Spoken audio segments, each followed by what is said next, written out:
We often look at concepts we think we know, but maybe from a different angle. Today, it's grace. Mm-hmm. And we're not just talking theory here. We're diving deep into the real-life adventures of two people, Mike and Toni, seeing grace in action. Exactly. Our mission today, really, is to show how God's love, his goodness, his mercy, well, they aren't just ideas. They show up tangibly as an active force in daily life. Right. And we're anchoring this in Ephesians chapter 2, verses 8 and 9. You know the one, for by grace you've been saved through faith. And then not of yourselves, it is the gift of God, not of works, lest anyone should boast. Yeah. It's a familiar verse, but these stories, they really unpack it. Yeah, far beyond just, the usual understanding. And what's so powerful about Mike and Toni's story is how it pushes us past seeing grace as just, well, theology or something for Sunday morning. It shows grace as this active, orchestrating force, often working before we even fully realize it. It's about that unearned favor. Okay, so where does this active grace first kind of show up for them? Their story starts pretty unconventionally, right? Oh, absolutely. It goes way back, first grade, age 6. Wow. And the way to connect it is just, well, it's charming. Toni apparently noticed Mike because he was, quote, the only kid with a briefcase. First grade. A briefcase. Okay, Mike was clearly going places early on. You could say that it suggests, even then there was something distinct about him and their bond. It grew purely as friends all through school, homework partners, no romance. Huh, just friends. Just friends. And that foundation, that non-romantic friendship, became the bedrock for, well, everything else. That's really interesting. So that friendship base, not some early crush, it becomes the launch pad later on. Exactly. Years pass, college, Mike's in the Air Force, then stationed in D.C. He's thinking about marriage, has this talk, and suddenly Toni pops into his head. Just like that. Pretty much. He calls his mom, they start talking, reconnecting. And just 30 days later, plus a $400 phone bill back then, they were married. And now, 42 years. Amazing. And it highlights how grace can work through these, seemingly ordinary connections like childhood friends. Absolutely. Guiding things towards something much deeper, spiritually and relationally, even before they maybe fully grasped God's hand in it all. Now, Toni's background was quite specific, wasn't she? A preacher's kid. Yes. Father was a church planter, a bishop. She grew up knowing how to, as she put it, act the part. And she was a planner. Big time. Oh, yeah. 1-year plans, 5-year plans. She even joked about having a 100-year plan. Meticulous. Okay, so very organized. And Mike, meanwhile, he's had this recent, fire lit under him about Jesus. That's right. He'd really been digging into the Bible, feeling like he was truly getting it for the first time, even though he grew up in church, too. And that difference led to a clash, an argument. And a pretty significant one, yeah.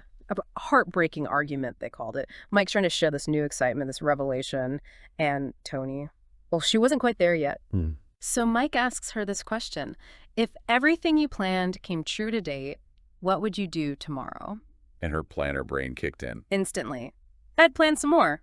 That was her answer. Right. And that hit differently. It really did. It made Toni stop and think. What happens when our plans leave no room for God, for the unexpected? She wanted an answer for Mike, something unchanging. So she went searching. She did. Opened up Ecclesiastes, looking for the plan. And she found it.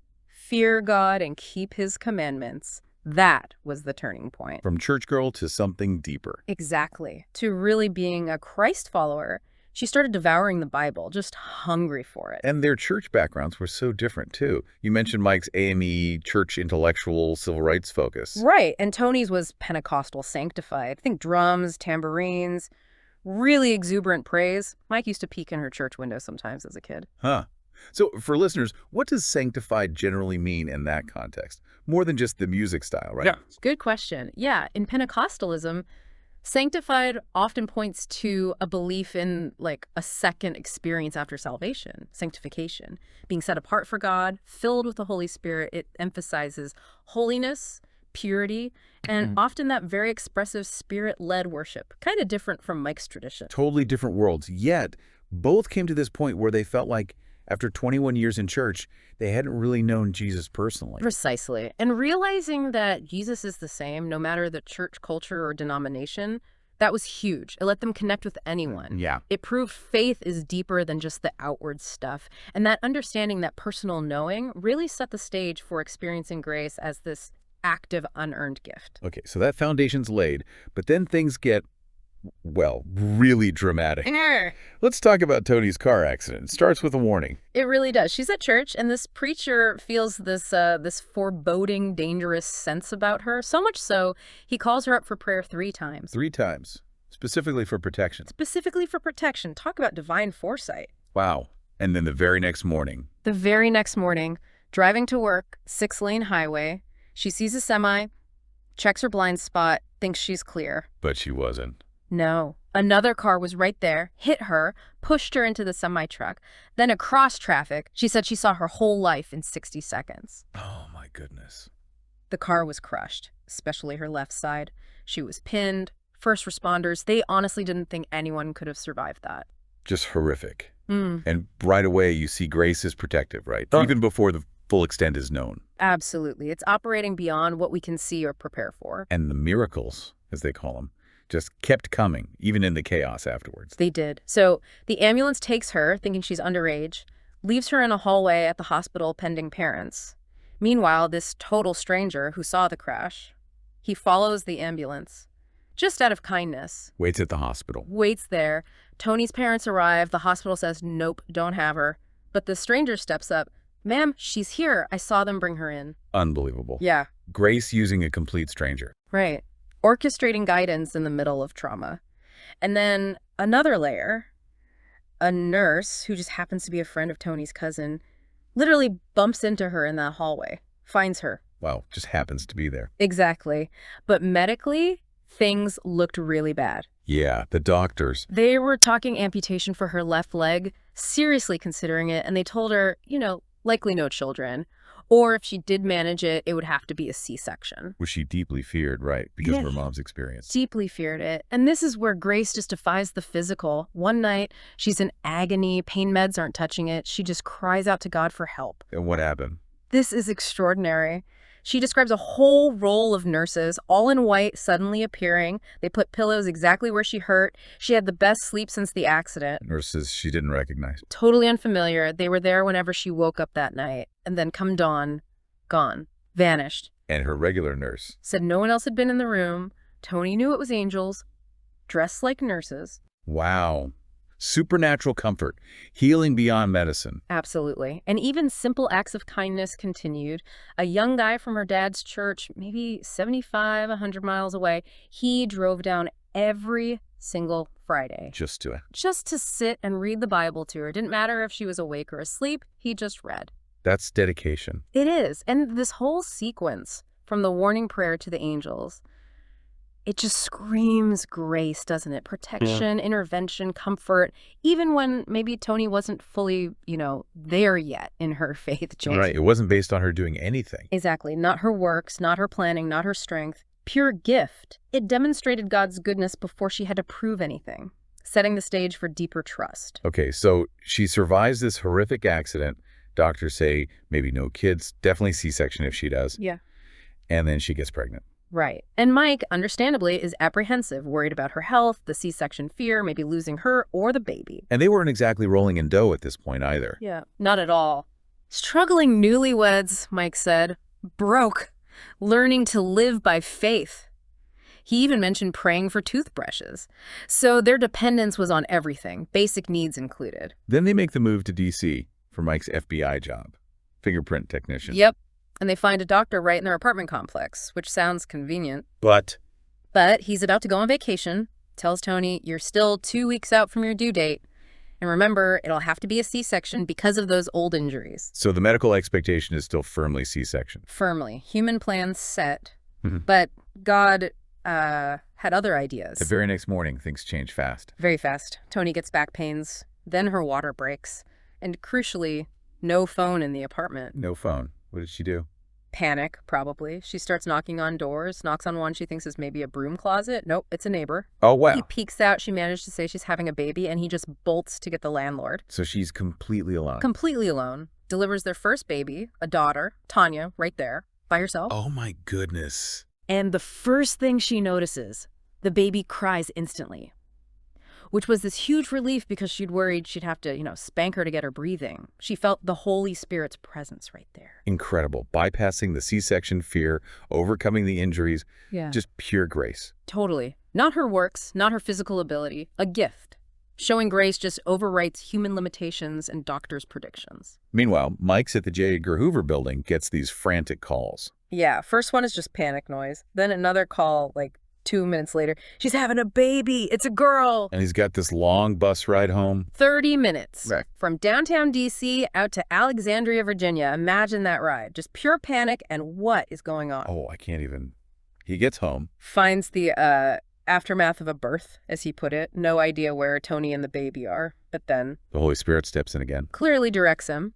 Go to Alexandria Hospital. Not the D.C. one where their doctor was affiliated. Specific instruction. That precision again. It's a hallmark, isn't it? He calls Alexandria Hospital, and yep, they confirm she's here, admitted, stable. Such a relief. Huge. Toni was okay, though weak from blood loss. Baby was fine. Actually, the baby went home first. Toni stayed a few extra days, had a bit of fever, infection. And through all this, the realization hits Toni hard, right? Oh, yeah. God had healed her perfectly. Those internal injuries from the crash, healed enough for a natural birth, directly answering her biggest fear, her prayer against a C-section. Wow. Grace just rewriting the script. Completely. Taking fear, taking medical impossibility, and turning it into this foundation of trust. Showing his gift goes way beyond what our works or bodies can manage. Okay, that is just amazing, which leads us straight into another challenge. Yeah. Provision. Moving again. Right. Another big move. Toni's 6 months pregnant now. They're heading from Plant City, Florida, up to Washington, D.C. And they were a bit naive about the cost of living there. Hugely naive. Mike's plan. Borrow from the FBI credit union once he started. Simple enough, right? Sounds logical. But there's a 90-day waiting period before new employees can get loans. Oh, no. So plan B. Well, there wasn't really a plan B. Their human plan just hit a wall again. They needed an apartment like now. And furnished. Which is a tall order anywhere, especially D.C. Right. Credit checks, deposits. Exactly. Security deposits, first and last month's rent, usually a 5-day wait, even if you qualify. They barely had enough for maybe 1 month on a regular unfurnished place. A furnished one looked impossible. Okay, so backed into a corner again. What happens? This is where faith gets really specific. They're in a hotel room, feeling desperate. They get down on their knees by the bed and pray. For an apartment. For a very specific apartment, furnished. And Toni, remembering maybe a comfortable bed from somewhere, throws in a request for a Sealy Posturepedic mattress by name. You got to admire the specifics. Great. They weren't messing around. They were putting God to the test on the details. And then Mike hears the Spirit tell him which apartment listing to pursue. Pick the too much one. One that looked too expensive. The one that seemed completely out of reach financially. Okay, talk about walking by faith. What happened at the apartment? Mike goes there, meets the manager, explains he's just starting with the FBI.